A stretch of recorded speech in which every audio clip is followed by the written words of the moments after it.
सुप्रभात छात्रों, आज हम शास्त्री प्रथम वर्ष का क्लास लेंगे।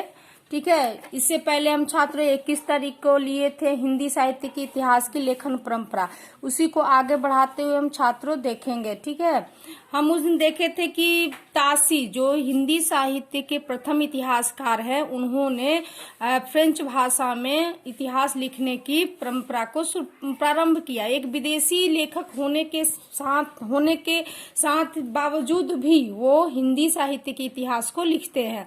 छात्रों, इससे भारतीय जो विद्वान हैं उनको एक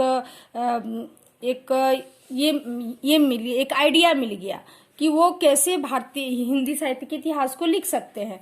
तो उन्होंने इतिहास तो लिखने की कोशिश की, लेकिन उसका कुछ त्रुटियां उसमें निकल गई थी, जिसमें दिया गया था कि कवियों को कालक्रम के स्थान पर अंग्रेजी वर्णमाला से प्रस्तुत करना था। दूसरा था कि काल विभाजन एवं युगीन प्रवृत्तियों का विवेचन करने का कोई प्रयास नहीं किया गया।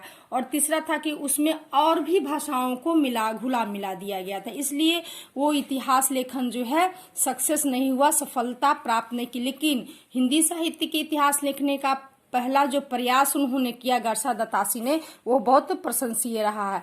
आगे देखेंगे छात्रों की तासी के परंपरा को बढ़ाने का श्रेय।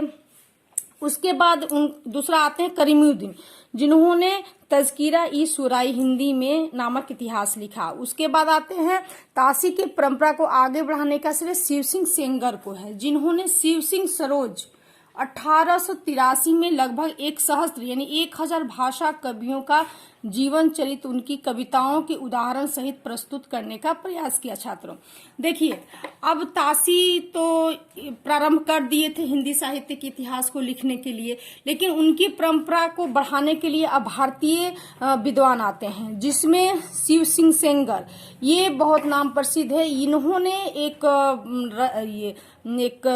ग्रंथ लिखा जिसका नाम था शिव सिंह सरोज। उसमें उन्होंने उनके तर्ज पर ही, उनके देखकर ही उन्होंने लगभग 1000 कवियों का संग्रह किया और उनके जीवन चरित्र का उदाहरण उनके कविताओं के आधार पर दिया। लेकिन छात्रों, उन्होंने भी इसमें जन्म काल, रचना काल आदि के संकेत तो दिए, लेकिन वो इतिहास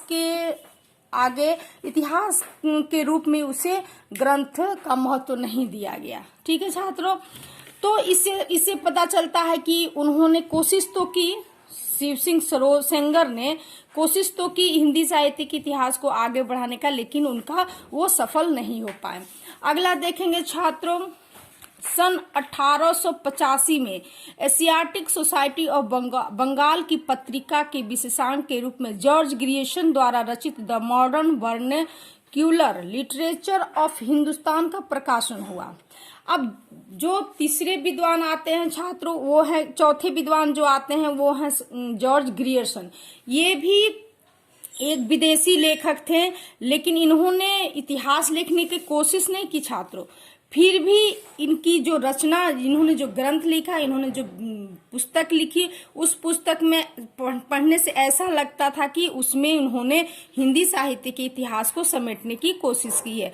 तो उनकी जो पुस्तक है the modern vernacular literature of Hindustan, इसका प्रकाशन वो 1888 ईस्वी में एशियाटिक सोसाइटी ऑफ बंगाल की पत्रिका में, विशेषांक की पत्रिका में हो चुकी थी, जो नाम से इतिहास न होते हुए भी सच्चे अर्थों में हिंदी साहित्य का पहला इतिहास कहा जा सकता है छात्रों।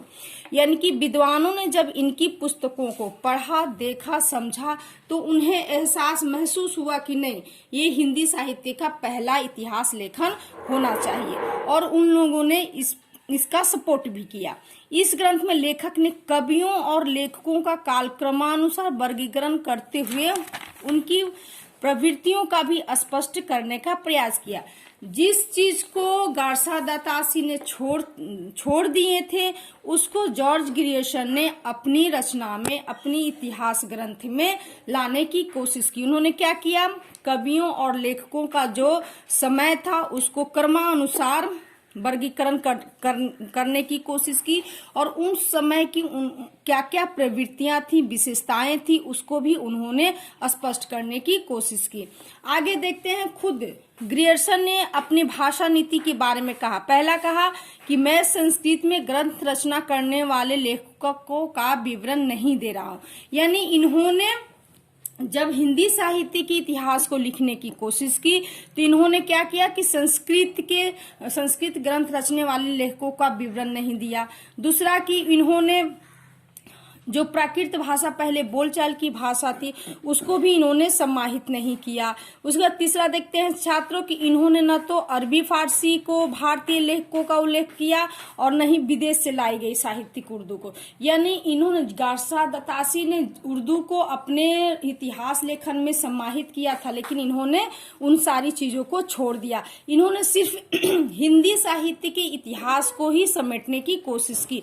तो इसे ये कहा जा सकता है कि इन्होंने बहुत भरसक बहुत कोशिश किया कि हिंदी साहित्य के इतिहास को ही लिया जाए, यानी इतर भाषाओं को, यानी अलग अलग भाषाओं को इसमें सम्मिलित न किया जाए। इसलिए इनका इतिहास हिंदी साहित्य का पहला इतिहास कहा जा सकता है। छात्रों, उनकी दूसरी विशेषता थी, ग्रियर्सन महोदय ने अपने ग्रंथ के आधार स्रोत के रूप में तासी एवं शिव सिंह सेंगर के ग्रंथों के अतिरिक्त भक्तमाल, गोसाई चरित, हजारा, काव्य संग्रह आदि 17 रचनाओं का उल्लेख किया। इन्होंने ग्रियर्सन ने जो भी हिंदी साहित्य के इतिहास का लेखन का प्रयास किया उसमें इन्होंने 17 पुस्तिकाओं का यानी रचनाओं को समाहित किया, जिसमें तासी का, शिव सिंह सेंगर का और भक्तमाल, गोसाई चरित, हजारा, काव्य संग्रह आदि को उन्होंने सम्मिलित किया। छात्रों, ठीक है, लेकिन एक कोई अगर किसी ग्रंथ की रचना करता है तो उसमें गुण होने के साथ साथ छात्रों अवगुण रहता ही है। लेकिन एक कारण ये हुआ इनका मतलब इतिहास अपनाने के पीछे ये कारण था कि इन्होंने अंग्रेजी में, चूंकि ये पुस्तक इन्होंने अंग्रेजी में लिखी थी, इसलिए इस पुस्तक का ध्यान भारतीय विद्वानों के या भारतीय इतिहासकारों के मन के अंदर नहीं जा पाया, केंद्र नहीं बना सका, जिससे ये पुस्तक को हिंदी विद्वानों द्वारा मतलब हिंदी साहित्य के विद्वानों द्वारा इसे स्वीकृत नहीं किया गया। यानी अंग्रेजी में होने के कारण अगर यही छात्रों हिंदी में रहता तो इसकी बहुत उपलब्धि मिलती। फिर भी इनकी पुस्तक को विद्वानों ने हिंदी में अनुवाद करने की कोशिश की है। छात्रों, यहाँ इस क्लास का आज इतना ही तक। अगले क्लास में हम देखेंगे इनके आगे कौन कौन से विद्वान हैं जिन्होंने हिंदी साहित्य लेखन को परंपरा को आगे बढ़ाने की कोशिश की है। धन्यवाद।